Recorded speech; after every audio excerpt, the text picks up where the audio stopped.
কোটি কোটি মোটো blogging দেখে উত্তেজিত হয়ে আমিও কাক ভরে ঘুম থেকে উঠে বউকে পেছনে বসিয়ে আর ভাইকে বগলদাপা করে বেরিয়ে পড়লাম পাহাড়ের দিকে।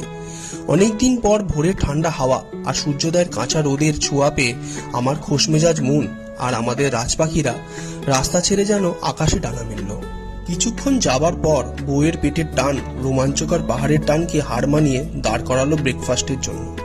কৃষ্ণনগরের মিষ্টি আর লাল দইয়ের ঢেকুর তুলে যখন আমার বাইকটা গিয়ারে নিলাম, তখন নতুন বানানো NH-12 আমার হন্ডা হাইনেস চলছিল ঠিক মাখনের ওপর গরম ছুরি চালানোর মতো।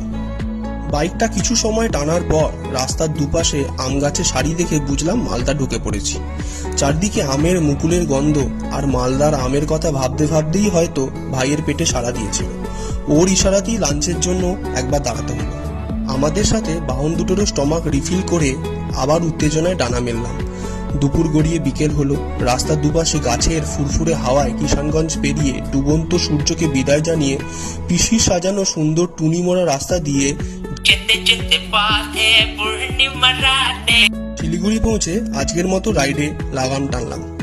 আবার এক নতুন সকালে নতুন রাস্তায় নেক্সট ভিডিওতে দেখা হচ্ছে। ততক্ষণের জন্য টাটা।